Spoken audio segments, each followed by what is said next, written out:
샬롬. 오늘도 하나님 말씀 앞에 나온 여러분을 환영합니다. 우리 함께 기도하도록 하겠습니다.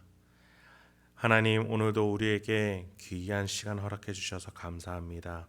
오늘로 우리가 예레미야서를 살펴보게 될 텐데, 우리의 심령 가운데에 하나님을 향한 그 말씀과 또 소망과 또 우리가 돌아봐야 될 것들을 알려주시고, 그래서 세상을 잘 살아낼 수 있도록 하나님 기뻐하시는 삶을 한 발걸음 한 발걸음 살아낼 수 있도록 주님 인도하여 주시옵소서.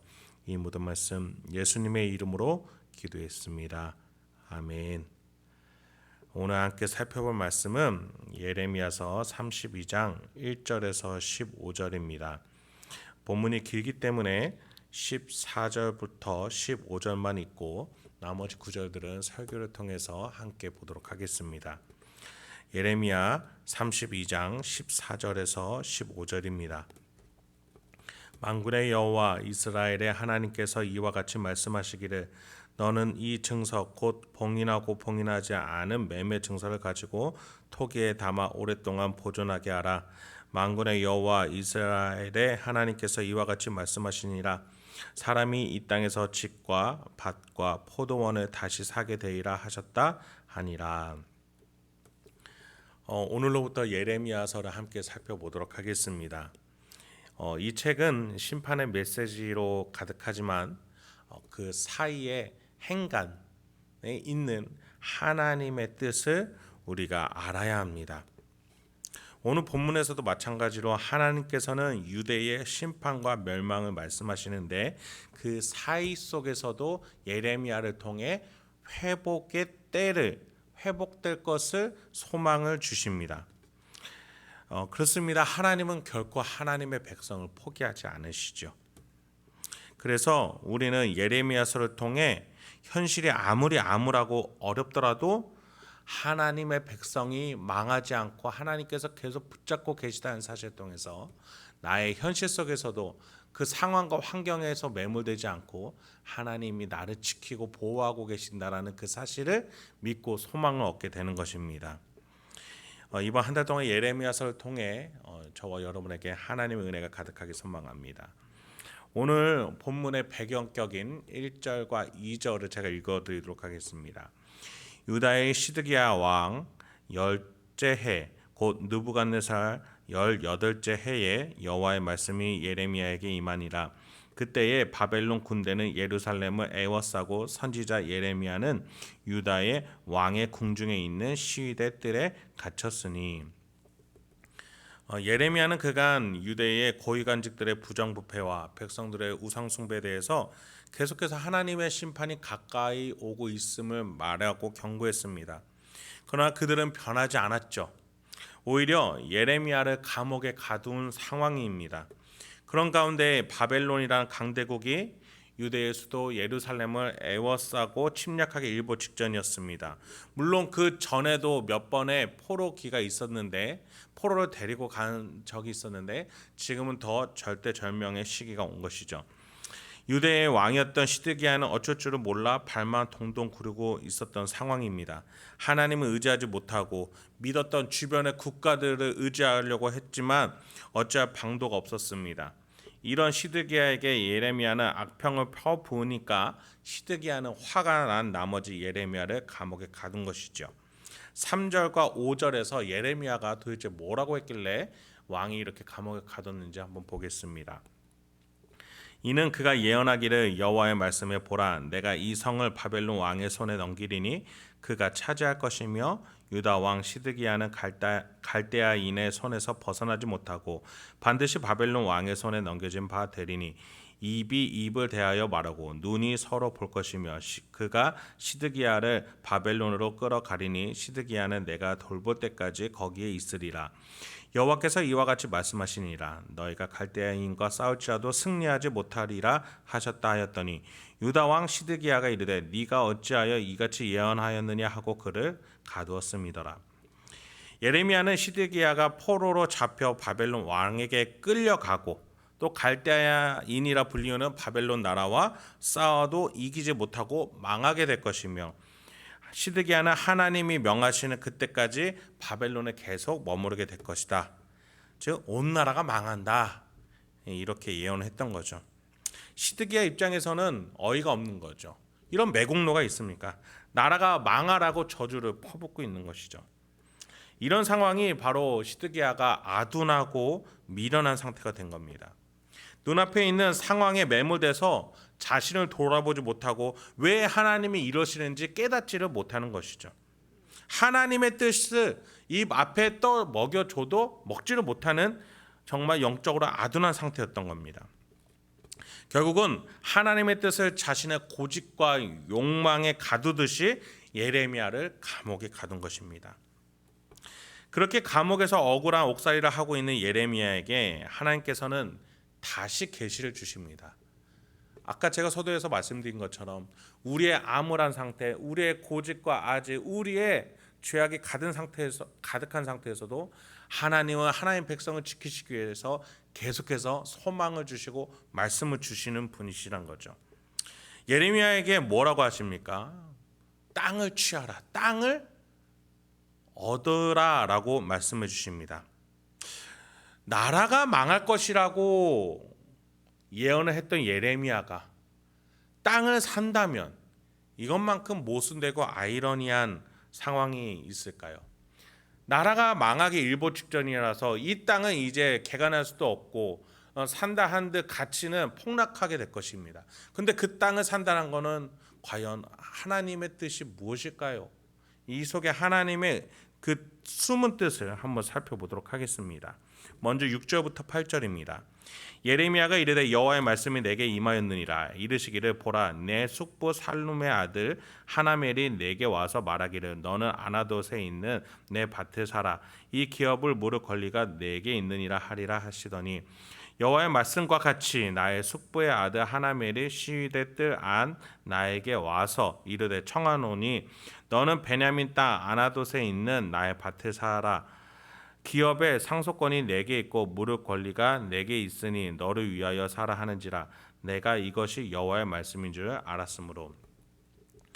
예레미야의 삼촌격인 하나멜은 어떠한 사정으로 인해 밭을 누군가에게 넘겨야 되는데 레위기법에 의하면은 제사장 족에 속하는 자는 땅을 같은 족속에만 팔 수 있었습니다. 그래서 하나멜은 예레미야, 그것도 감옥에 있는 예레미야에게 와서 땅을 물을 권리, 그러니까 살 수 있는 우선권을 예레미야에게 있다라는 것을 알려주는 것이죠. 그리고 그 일은 실제적으로 일어났습니다. 그리고 예레미야는 이것이 하나님의 숨겨진 의도가 있다라는 것을 확신하고, 즉 여호와의 말씀인 줄 알았으므로라고 말하면서 그 밭을 은 17세겔로 사게 됩니다. 그리고 그 후에는 계약서 처리 과정을 다 하나하나 밟고 그것을 기록으로 남깁니다. 그게 9절부터 12절입니다. 내 숙부의 아들 하나멜의 아나돗에 있는 밭을 사는데 은 17세겔에 달아주되 증서를 써서 봉인하고 증인을 세우고 은을 저울에 달아주고 법과 규례대로 봉인하고 봉인하지 아니한 매매 증서를 내가 가지고 나의 숙부의 아들 하나멜과 매매 증서의 인친 증인 앞과 시대 뜰에 앉아있는 유다 모든 사람 앞에서 그 매매 증서를 마세야의 손자 네리야의 아들 바룩에게 붙이며. 왜 이렇게 계약 과정을 하나하나 밝히면서 기록하고 있는 것일까요? 바로 하나님의 약속이기 때문입니다. 지금은 나라가 망해서 땅이 필요가 없는 때인데 예레미야에게 하나님은 그 땅을 사라고 하셨던 것이죠. 왜입니까? 이 땅을 다시 회복시키실 것이기 때문이에요. 이 나라, 이 백성, 이 예루살렘을 하나님은 언젠가는 회복시키실 것이기 때문에 이 밭을 사고 이 계약서를 다 작성을 하고 오랫도록 보관할 수 있도록 하라라고 지금 예레미야를 통해서 하나님은 유다 백성에게 말해주고 계신 것이죠. 왜요? 이 땅은 회복될 것이기 때문입니다.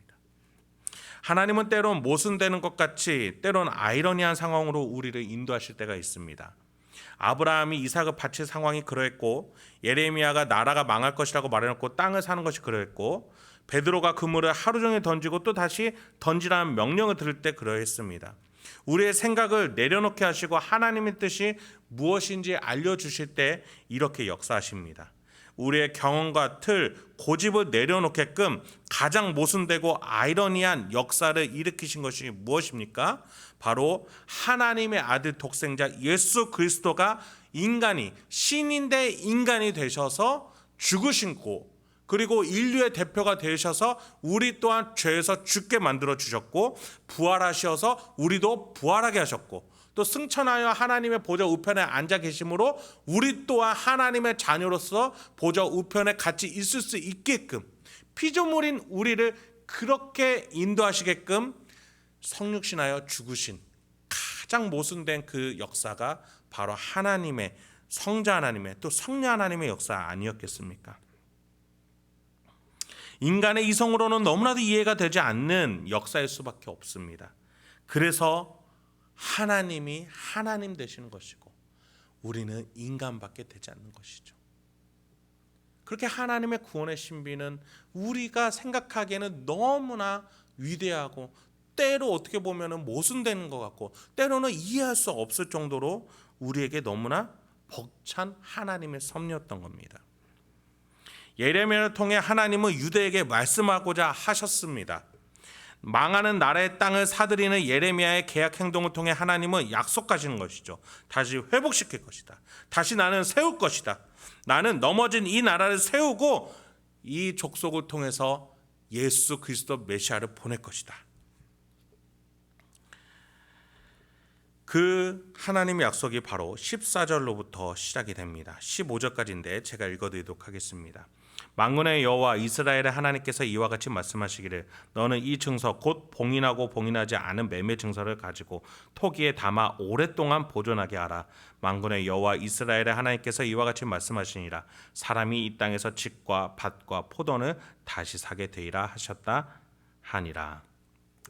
바벨론에게 넘겨진 이 나라의 땅은 이제 쓸모가 없어질 겁니다. 그러나 하나님의 계획은 이 쓸모없는 이 땅에 소망을 심어 두셨습니다.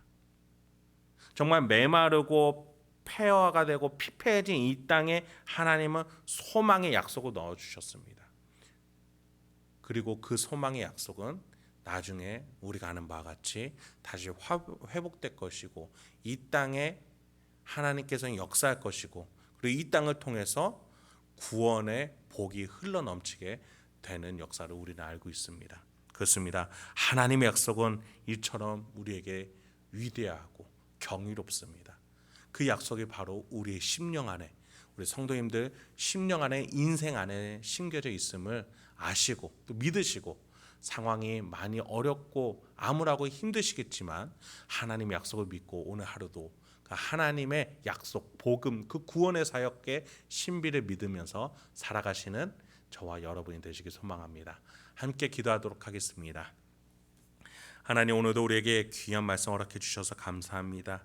우리가 우리의 힘으로는 결코 이 힘든 인생길 걸어갈 수 없습니다. 하나님 도와주시옵소서. 하나님이 우리 10년 가운데 약속하신 것들 깨닫게 하여 주시옵소서.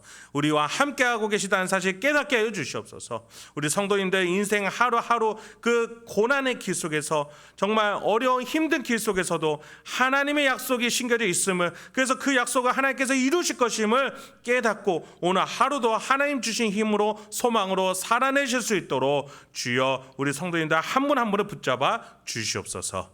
이 모든 말씀 예수님의 이름으로 기도했습니다. 아멘.